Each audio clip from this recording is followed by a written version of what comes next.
Hello everyone and welcome back to further coverage of Grand Prix Sao Paulo for the MSEM format.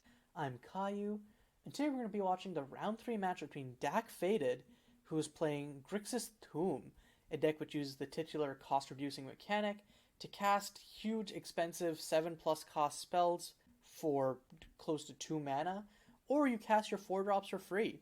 It's basically like an explosive mid-range deck.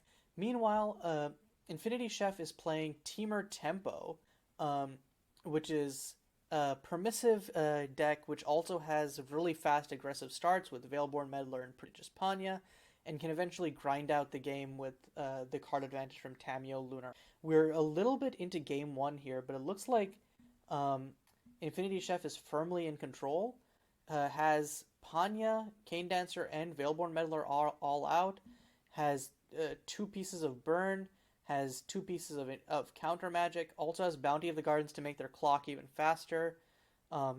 Because of Tamiyo is now actually casting Panya's Tail, so which means tails are basically spells that you can cast once while a creature is on the battlefield. So using Panya's Tail takes an extra turn after this one. So swings for 6 this turn, and then 11 next turn, putting DackFaded all the way from 21 to 4. And then actually can just kill them this turn because of Ignition Point plus Rogar's Frenzy. So we actually came in just in time for me to explain how DackFaded is going to go from 20 to 21 to 0 in the course of about 2 turns. Though technically 1 turn, depending on how you count extra turn spells. And yep, main 2 after swinging for 10, going to Ignition Point face, and then Rogar's Frenzy for lethal. So yeah, that was, I'm not sure what happened earlier in that game, but that was looking like an explosive start for InfinityChef. And I think that's kind of the power of Temur Tempo, is that because of Panya, you can quickly convert just getting 1 or 2 turns of quote-unquote downtime into a full kill.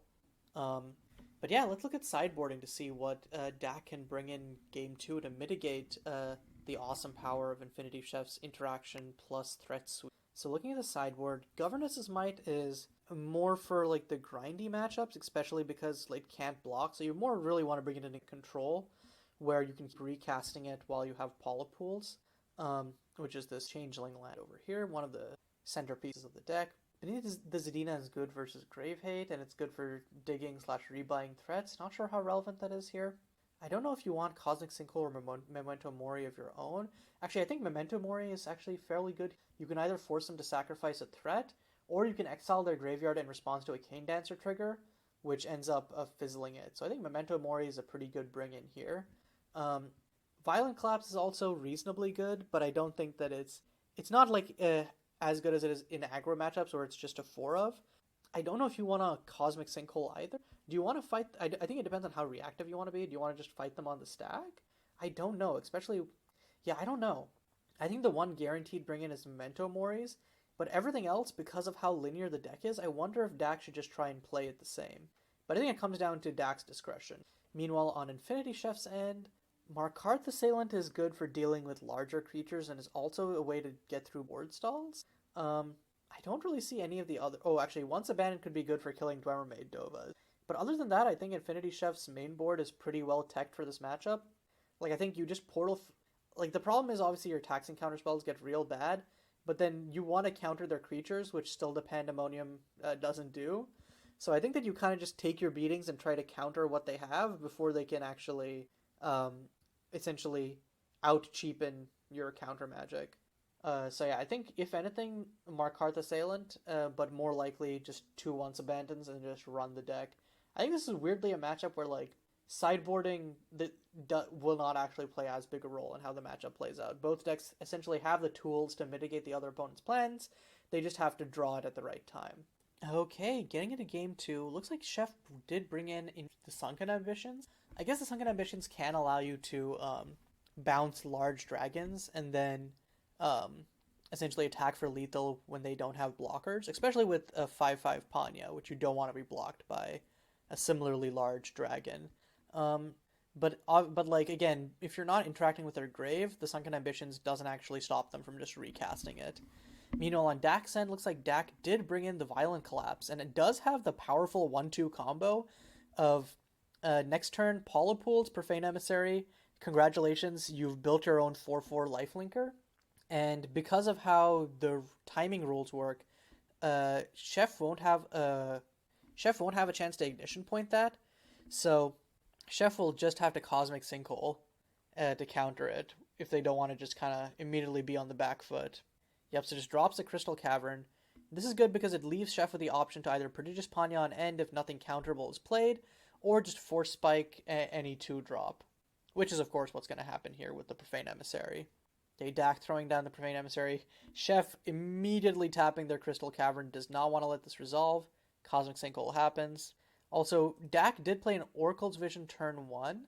The only dragon card that was milled was Forgotten Knowledge, so Thu'um cost is at 2 because of Polypools and the Forgotten Knowledge in Grave. So Draconic Divulging costs 2 mana. Oh, but for if Dack plays the other Polypools, can make it 1 mana. So yeah, I'm gonna cast it for 1, and Chef doesn't have any way to counter this, so it just has to happen. So draws another Violent Collapse, Stormwing Dova, and a Mountain.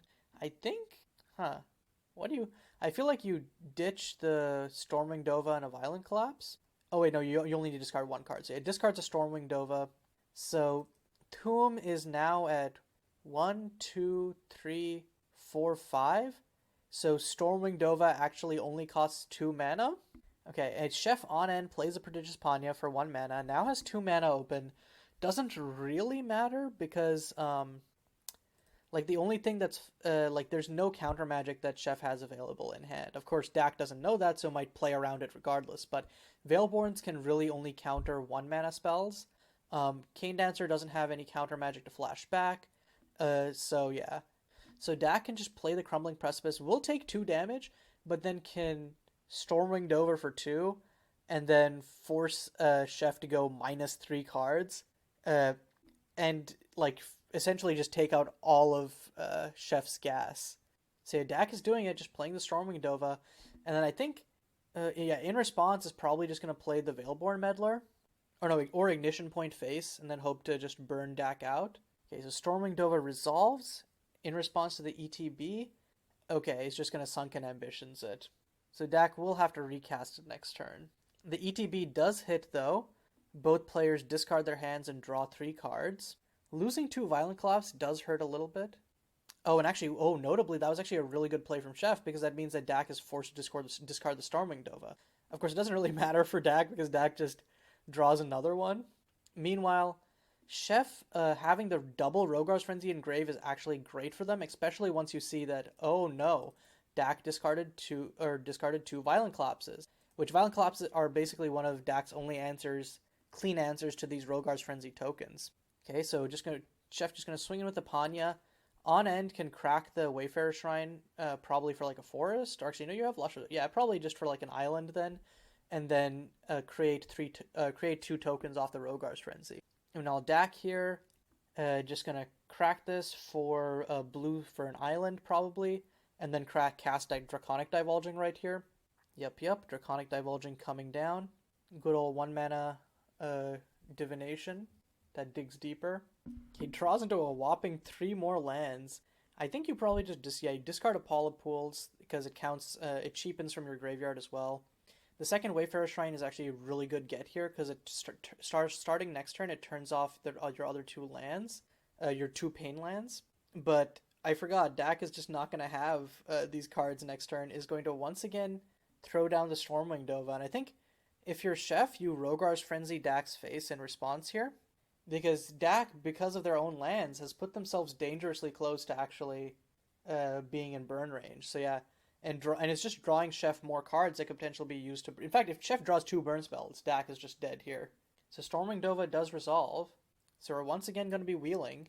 And there's the double burn spell! Chef just has it right there! Dack can free cast a Whoever Made Dova, but it does not matter. And can cast a Profane Emissary as well off the Polypools, but doesn't have the chance to use the lifelink. That was actually the literal perfect draw from Chef. A land plus 2 burn spells. Literal perfect draw from Chef. You could not have a more perfect Stormwing Dova draw. I'm actually a little mad on Dak's behalf because the I like there's literally not a more perfect hand, especially and even with three burn spells already in grave. But Chef passing? What? Chef, your opponent's tapped out. Just killed him. Huh? Did I miss something? Okay, Dak swinging with Profane Emissary plus Stormwing Dova. Why did Chef let Dak untap? Did I miss something? Did Chef miss that Dak was at 6 life? Am I going crazy? Huh? And Chef takes the 8? Dak stabilizes back to 10? What's going on? Am I missing something about Ignition Point? Am I not reading this right? He does say any target, right? What is going on? I feel like I'm taking crazy pills. Okay, on end, Chef. Okay, Ignition Point's face. But why only one Ignition Point? What's going on? Chef? Am I Huh? Huh? Huh? Huh? What? Bro, okay. Chef, okay. Okay. Chef could still win this game if they top deck a land and then just go like pawn and if Dak swings out or whatever, but like what is going on? Okay, yeah, Dak Winged Descent Panya, and then Chef can't counter this with Cosmic Sinkhole, and then they only have one ground blocker with Bounty of the Gardens, so the 2 dragons get in for lethal. Dak won that? I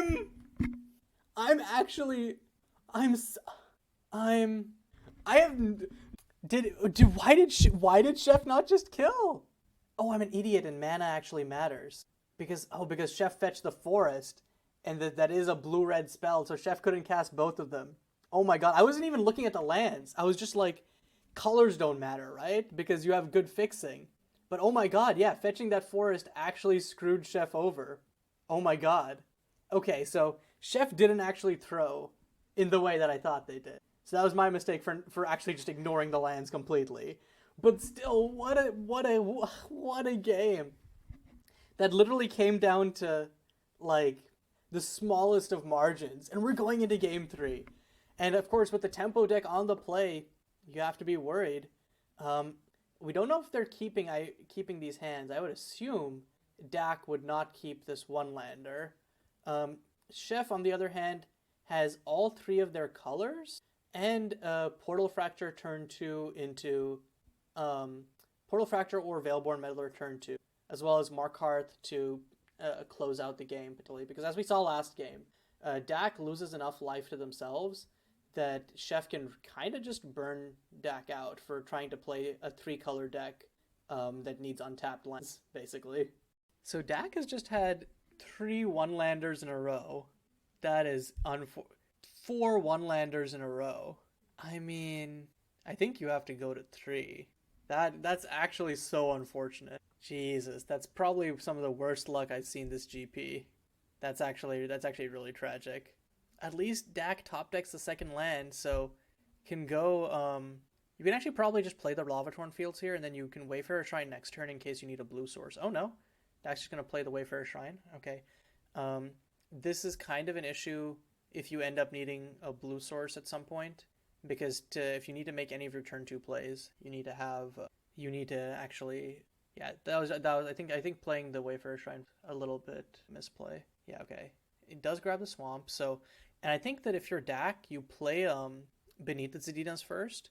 Or like you play Lavatorn Field, wait until end, and then just try to Beneath the Zedina on their end step and force them to just like either tap out or just let you do it. No, okay, Dak is gonna Oracle's Vision. Veilborn Meddler coming down guaranteed, yeah. Unfortunate.